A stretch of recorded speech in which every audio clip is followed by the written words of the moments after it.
मैं ना हमेशा कोशिश कर रहा हूँ कुछ दिनों से कि जो भी हो रहा है आसपास उसको इग्नोर करके चलूं। बट कभी कभी ना नहीं होता है कि इतना उकसा दिया जाता है कि बिना बोले इंसान नहीं रह पाता है। तो आज की वीडियो पहले तो कि हमारे जो भक्त लोग हैं वीडियो को अभी बंद कर दें, नहीं तो आपके और आपके पापा दोनों जान को इतना आज सुनने मिलने वाला है कि फिर जीवन भर याद रहेंगे।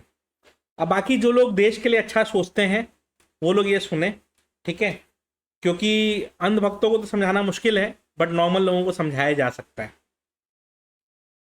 तो याद होगा, 15 लाख बैंक अकाउंट में, 100 स्मार्ट सिटी, क्लीन गंगा, स्वच्छ भारत अभियान, और पता नहीं क्या क्या, और अमेरिका जैसा रोड, और इतना कुछ दुनिया भर का हाई फाई बातें, और विकसित भारत, और पता नहीं विश्व गुरु, पता नहीं क्या क्या चीज़ आप लोग को सपना दिखाया गया। एक नया सपना ये दिखाया जा रहा है कि जीएसटी रिफॉर्म्स आएंगे by Diwali. As a person who understands tax, मैं आपको थोड़ा बहुत कुछ फैक्ट समझाने की कोशिश करूंगा। ओपन माइंडेड दिमाग से सुनिएगा, बहुत अच्छे से समझ में आएगा। क्या होता है ना, जिस देश की एवरेज जनता का दिमाग और नॉलेज एंड फाइनेंशियल नॉलेज बहुत कम होना, उस देश में ये सब चीजों पे बेवकूफ बनाना बहुत आसान होता है। ठीक है? अभी न्यू इनकम टैक्स बिल लाया गया, ओके, बिना डिबेट बिना डिस्कशन के पार्लियामेंट में उसको पास कर दिया गया, ओके। अच्छा, मैं ये उम्मीद भी नहीं करता हूं कि हमारे जितने भी पॉलिटिशियंस हैं इन सबको कुछ समझ में भी आता हो कि वहां पे उसका क्या एक्चुअल इंपैक्ट पड़ता है, neither from the political party who is ruling the government और फ्रॉम द ओपोजिशन, क्योंकि मैं दोनों से ये उम्मीद नहीं करता हूं कि उनको कुछ समझ में आता हो। ठीक है? लेकिन ठीक है, चलो आपने कर लिया।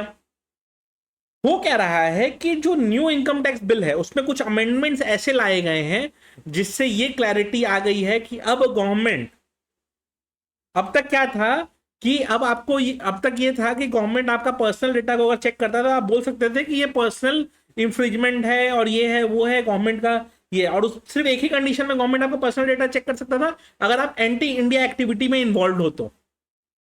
अब गवर्नमेंट ने क्या कर दिया है कि इनकम टैक्स बिल के हिसाब से कि अब आप पे गवर्नमेंट को अगर सस्पिशन भी हुआ कि आपने 1 रुपए की टैक्स चोरी करी है तो वो आपका सारा पर्सनल डेटा चेक कर सकता है। तो नॉर्मली अगर पर्सनल डेटा प्रोटेक्शन के हिसाब से जाते तो फिर इनके लिए पर्सनल डेटा चेक करना इम्पॉसिबल होता। बट ये बहुत सिंपल है, ये कह देना कि मेरे हिसाब से आपका टैक्स कैलकुलेशन बनता है 1 करोड़ 1 रुपए का, और आपने टैक्स पे किया है 1 रुपए, तो आपने 1 रुपए कम टैक्स पे किया इसलिए हम आपका सारा डेटा चेक करेंगे। या हमारे हिसाब से आपका टैक्स बनता है 12 रुपए, आपने टैक्स पे किया है 0 रुपया, तो अब आप 12 रुपए के लिए अपना पूरा पर्सनल डेटा इनसे चेक करवाओ।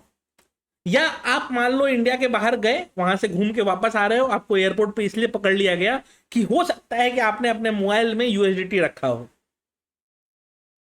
ये लॉ पार्लियामेंट में अप्रूव हो चुका। तो अब जितने लोग आवाज उठा भी पाते थे, अब वो हमेशा एक चीज से डरे रहेंगे कि मेरे को किसी भी दिन ये लोग टैक्स एम्बिट में फंसा के मेरे को पर्सनली परेशान कर सकते हैं पर्सनल लेवल पे।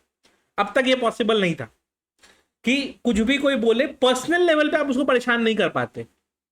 अगर उसने ईमानदारी से टैक्स पे करा है, सब कुछ ठीक से रखा है, आप उसको पर्सनली हार्म नहीं कर सकते थे, जो कि अब चेंज हो गया है।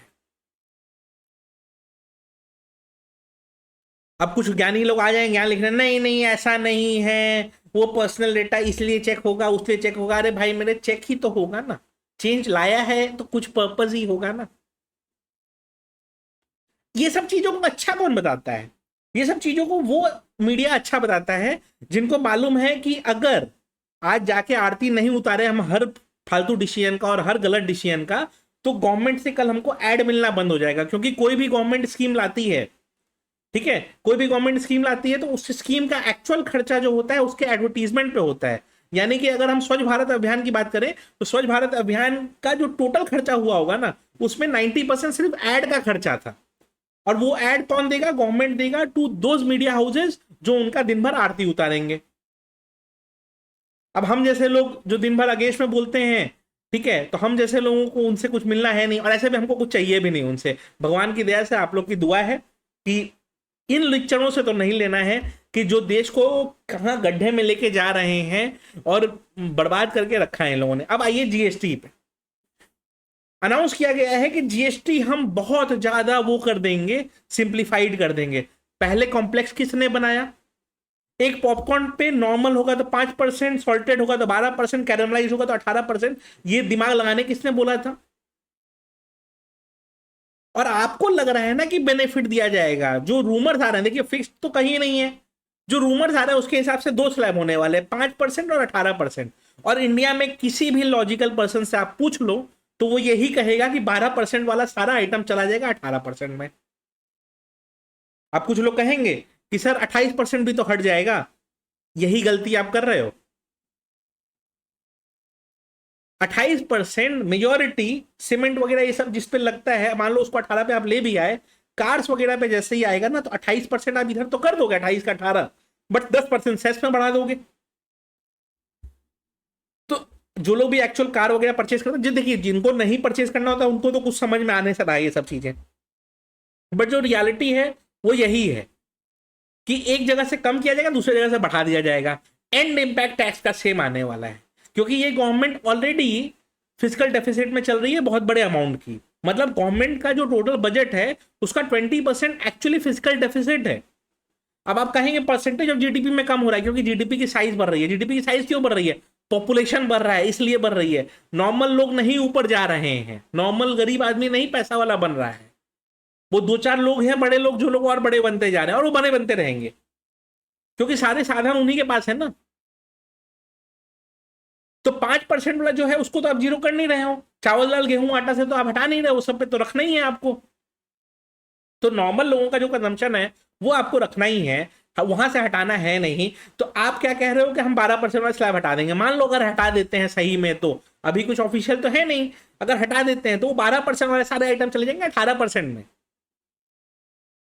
तो मेजोरिटी इंडिया में दो टैक्स स्लैब हो जाएंगे, एक 5%, एक 18%, जो कि लॉजिकली सही भी होगा, गलत नहीं होगा।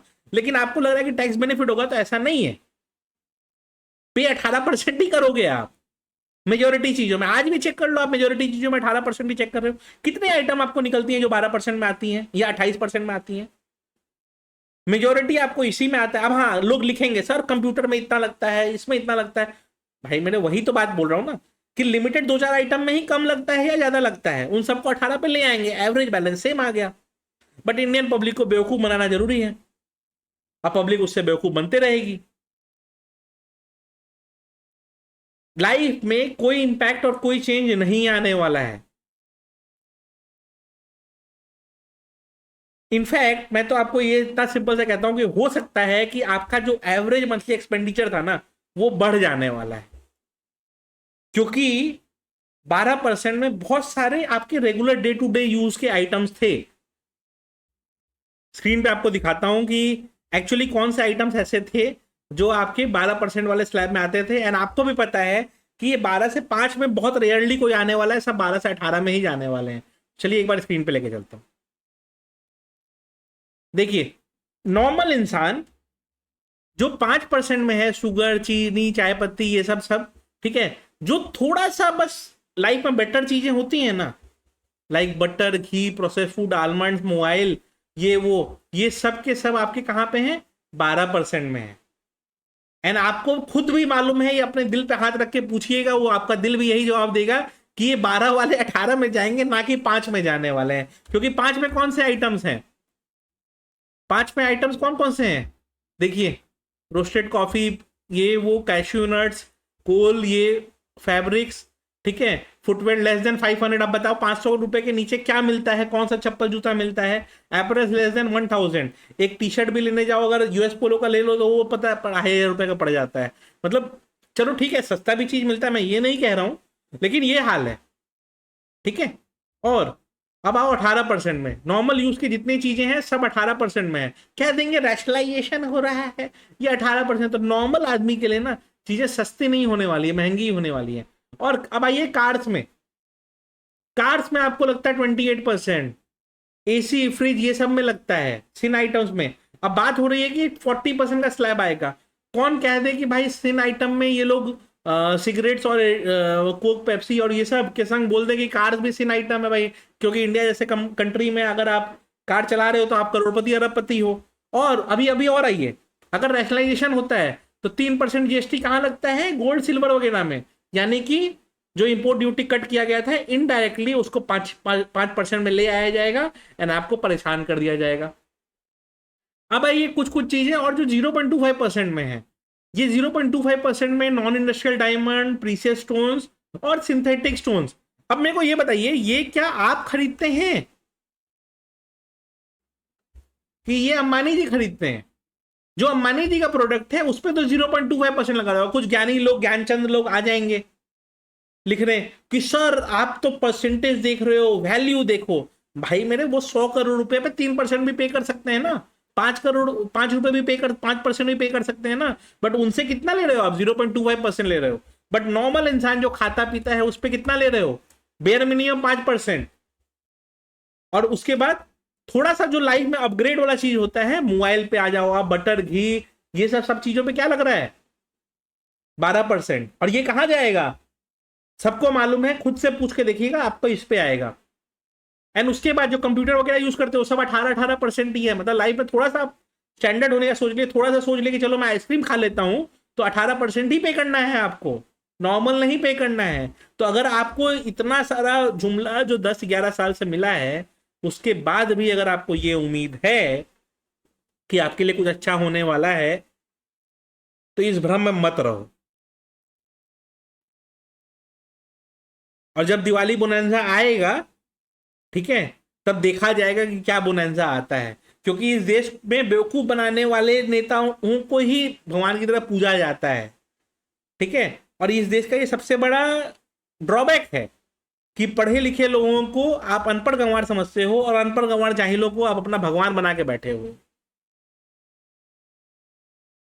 जिस देश की फाइनेंस मिनिस्टर ये कह देती है कि मिडिल क्लास का इनकम 15 से 20 लाख रुपया सालाना मिनिमम है, उसको देश का ग्राउंड रियलिटी भी नहीं पता है।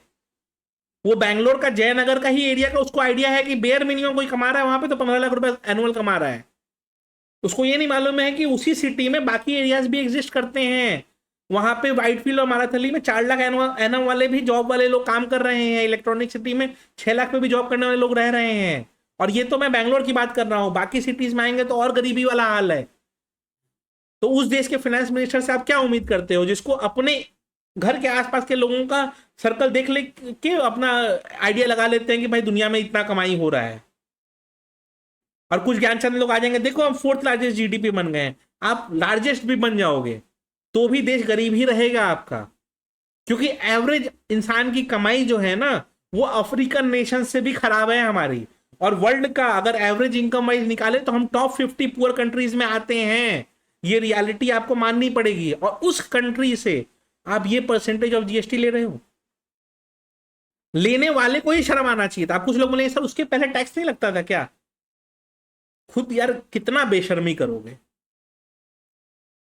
किसने पे करा है जीएसटी 2016-17 के पहले? और उसके पहले वैट वगैरह भी पता है कहां लगता था? वो एकदम जो पूरा प्रीमियम क्लास था ना उस पे लगता था। नॉर्मल लोग तो कैश में ही डीलिंग करके खत्म कर देते थे।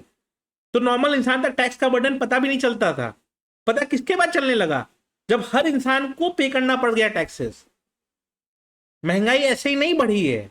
अब कहेंगे परसेंटेज टर्म्स में कम हुई है, 100 की चीज 200 कर दो और उसके बाद बोलो कि 200 से 205 रुपए तो बढ़ा है, तो 2.5% ही तो इन्फ्लेशन हुआ है। बट 100 की चीज 200 भी तो पहुंची है। अब 200 पे फैक्टर लगा रहे हो, क्या इनकम उस स्पेस में ग्रो करी है? नहीं करी है। बिल्डिंग का कंस्ट्रक्शन हो रहा है, कंस्ट्रक्शन का पैसा आप पे करते हो, सीमेंट पे 28% जीएसटी लगता है, रॉड्स वगैरह सब पे जीएसटी लग रहा है, लेबर सर्विसेज पे भी लग रहा है, सब पे लग रहा है। एंड उसके बाद आप फ्लैट जब परचेज करते हो तो ओवरऑल पे भी 5% जीएसटी लगता है। क्या लॉजिक? और फिर कहेंगे कि रियल एस्टेट महंगा हो गया इंडिया में। होगा नहीं, एक ही चीज पर 18 बार जीएसटी लगा दोगे और फिर बोलोगे कि महंगा हो गया है, सस्ता हो गया है। मैं बहुत दिन से नहीं बोल रहा था, बट इसका मतलब ये नहीं है कि सब चीजें सही होने लग गई हैं। आज भी देश को उसी तरह से लूटा जा रहा है, उसी तरह से बेवकूफ बनाया जा रहा है और लोग बने जा रहे हैं और लोग सुधरेंगे भी नहीं। क्योंकि वही हो गया, भक्ति में लीन है सब लोग। दो कैटेगरी ऑफ लोगों को नहीं समझाया जा सकता इस पूरे इंडिया में या दुनिया में। बोलूंगा तो विवाद हो जाएगा। एक तो अंधभक्त है और दूसरे हैं पेट लवर्स। ठीक है, तो पेट लवर्स के अगेंस्ट मैं इसलिए नहीं हूं क्योंकि मेरे को पेट्स के अगेंस्ट कोई प्रॉब्लम नहीं है, लेकिन ये दो कैटेगरी का मैंने ये नोटिस किया है कि इनके पास रैशनल थिंकिंग नहीं है। मतलब अंधभक्त ऐसे हैं कि उनको बोला जाएगा 5,000 रुपए लीटर पेट्रोल तो बोलेंगे हम खरीदेंगे, भले उनके पास 5 ml खरीदने का भी पैसा ना हो, लेकिन वो मोदी मोदी मोदी मोदी करते रहेंगे। तो करते रहिए, कोई दिक्कत नहीं। और मैं ये सब में तो जा ही नहीं रहा हूँ कि वोट चोरी, इलेक्शन रिगिंग एंड ऑल, वो सब में जा ही नहीं रहा हूँ मैं। बट मैं बोल रहा हूँ जनरल पब्लिक को किस तरीके से शुरू से आज तक बेवकूफ बनाया जा रहा है। आज डेवलप्ड इंडिया की बात कोई नहीं कर रहा है, कोई पॉलिटिशियन नहीं कर रहा। पता है क्यों? क्योंकि 10 साल पहले वही करके पावर में आप आए थे। अब आज लोग, आप डेवलप इंडिया की बात करेंगे तो लोग बोलेंगे 10 साल से आप क्या कर रहे हो, तो आज उसकी बात नहीं करेंगे, आज कुछ और बात करेंगे। आज कहेंगे हमने सेमीकंडक्टर की फैक्ट्री लगाई। तो आपने भी तो 11 साल बाद लगाया है सेमीकंडक्टर की फैक्ट्री। अब कहेंगे कि पुरानी गवर्नमेंट ने कुछ नहीं करा है, तो भाई कोई एक जाके हिस्ट्री चेक कर ले। सेमीकंडक्टर इंडिया लिमिटेड करके चंडीगढ़ में एक फैक्ट्री खुली थी 1970s में ही, एंड उसके बाद उसमें इतना बड़ा फायर लग गया, फिर कंट्री वॉर में चली गई, ये वो हो गया, तो उसके बाद फिर वो काम आगे नहीं बढ़ पाया, और उसके बाद तो गवर्नमेंट ही कभी परमानेंट नहीं रहे। तो रीजन तो आप 50 गिना देते हो, बट लास्ट 10 साल से क्या रीजन गिनाओगे? मतलब ऐसा हाल होके रखा है कि लिटरली मान लिया गया है कि देश की सारी जनता बेवकूफ है, और उसको और बेवकूफ बनाओ जितना बनाना है। मैं एक ही चीज कहता हूं, बेरोजगारी जिस लेवल पे जाने वाली है इन नेक्स्ट 3 इयर्स, आपको रियलाइज नहीं होगा कि कितने बेरोजगार आने वाले हैं। एंड जिस तरीके से चल रहा है देश का हाल, ये और बंटाधारी होने वाला है। अब कुछ लोग बोलेंगे जीएसटी कम करने से ग्रोथ हो जाएगा। भाई खरीदने के लिए पैसे चाहिए, नहीं है पब्लिक के पास पैसे, ये रियलाइज कर लो। और पहला बात तो कि जितने लोग ये वीडियो देख रहे हैं ना, वो सब लोग इतने सक्षम हैं कि जीएसटी 5% लगे 18% लगे, उनके लाइफ में कोई अंतर नहीं पड़ने वाला। बस वो हाँ एक ट्वीट में जरूर लाइक कर देंगे कि हाँ सही बात है महंगाई तो बढ़ रही है, बट उनको महंगाई से कोई फर्क नहीं पड़ता। जिसको फर्क पड़ता है ना, वो आज भी झंडा लेके मोदी मोदी करने में लगा हुआ है। तो करते रहिए, कोई दिक्कत नहीं है। ये देश इसी तरह बर्बाद हुआ है क्योंकि यहां पे नेता लोग को जिस पर्पज से अपॉइंट किया गया है, regardless of being of any party, कोई किसी भी पार्टी का हो, आपने उसको अपॉइंट किया है काम करने के लिए, उसको खुद के घर भरने के लिए नहीं। और जिनका खुद का घर नहीं है वो दोस्तों के घर भर रहे हैं, चल रहा है वही। लेकिन नहीं, समझना नहीं है, और आप मान के बैठे हैं कि दुनिया में सब चीज फेयर एंड ऑनेस्ट हो रहा है। तो थोड़ा सा एक ही चीज कहूंगा कि छोड़िए, आज कुछ ज्यादा ही विवाद हो जाएगा, तो ज्यादा विवाद नहीं करना है। एनीवेज, चलिए, वीडियो अच्छी लगी हो तो लाइक जरूर कर दीजिएगा। एंड मेरे को लग रहा है कि फिर से ये लोगों के, जैसा मैं पहले से सच्चाई हमेशा बताते रहता था, अब वापस से टाइम आ गया है कि मैं पुराने मोड में वापस आ जाऊं, क्योंकि कुछ ज्यादा ही हो गया है। मतलब now it is again like कि फिर इंडियंस को बेवकूफ बनाया जा रहा है। 2-3 अच्छे स्टेप्स इन्होंने लिए थे, फिर लग रहा है इनको कि नहीं भाई अब और कचरा ही करना है। बट ठीक है, कोई बात नहीं। वीडियो अच्छी लगी हो तो लाइक जरूर कर दीजिएगा।